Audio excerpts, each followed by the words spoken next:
Bonjour et bienvenue pour cette nouvelle émission quotidienne. On est parti, on est ici au Grand Bornand pour cette première étape de montagne. Qui dit étape de montagne, qui dit campagne, qui dit campagne, qui dit bonne nourriture. Et tout de suite, je vous laisse regarder l'interview du jour et moi, je vais manger quelques petites friandises. C'est parti.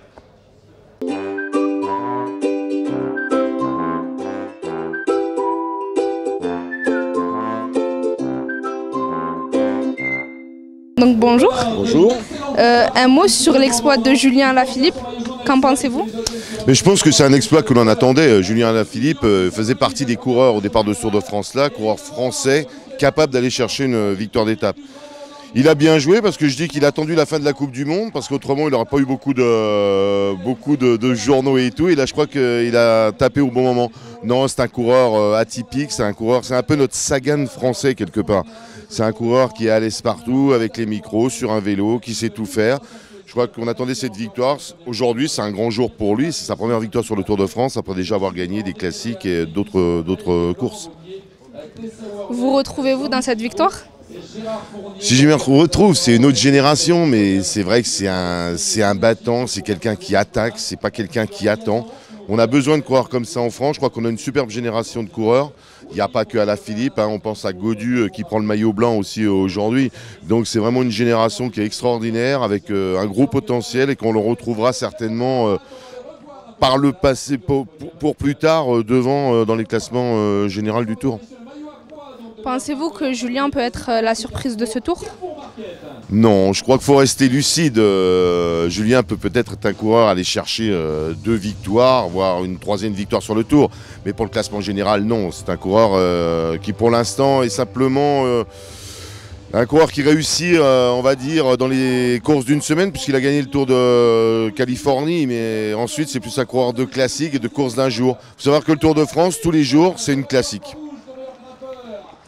Les Français peuvent-ils viser un podium, voire plus, une nouvelle fois à Paris avec l'élan de l'équipe de France de football? Non, je crois que déjà aller chercher une victoire d'étape, c'est très bien. Il a peut-être la possibilité d'aller en chercher une autre. Je crois qu'il sera libéré d'abord parce qu'il a plus poids d'aller chercher cette victoire. Mais de là, aller chercher un podium à Paris, non, pour moi, je pense que c'est mission impossible. Et est-ce toujours un plaisir de revenir sur le Tour de France chaque année pour vous?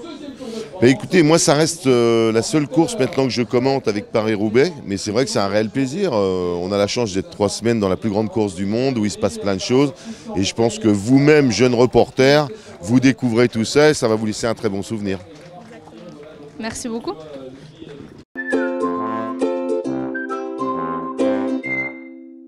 Aujourd'hui, on met à l'honneur la route d'Occitanie pour le quiz des Bitchounes avec Mathieu Cobin. Salut. Salut. T'es prêt? Ouais, bah oui, bien sûr.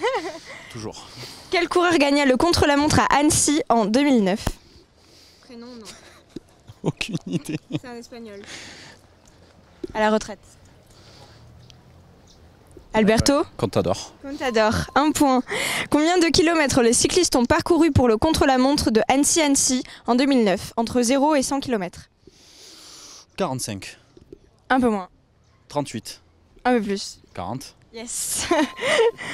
Quelle championne du cyclisme est née à Annecy? Cathy Moncassin, Marion Rousse, Jeannie Longo ou Pauline Ferrand-Prévôt? Pauline Ferrand-Prévôt. Jeannie. Longo. En 1959, de quel pays les coureurs sont partis pour rejoindre Annecy? Il le faut.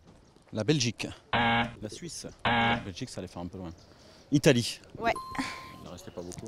Surnommé l'école des champions, combien cumule le Grand Bornand de médailles mondiales et olympiques? Entre 1 et 50. 25. Non, c'est plus. 35. C'est moins. 30. C'est moins. Allez, 28. Ouais, c'est ça. Quel champion du monde a gagné au Grand Bornand? Stéphane Roche, Luc Leblanc, Philippe Gilbert ou Rui Costa? Luc Leblanc. Non. Rui Costa. Ouais. Bravo. Et n'oubliez pas de télécharger l'application sur l'Apple Store ou Play Store. Merci.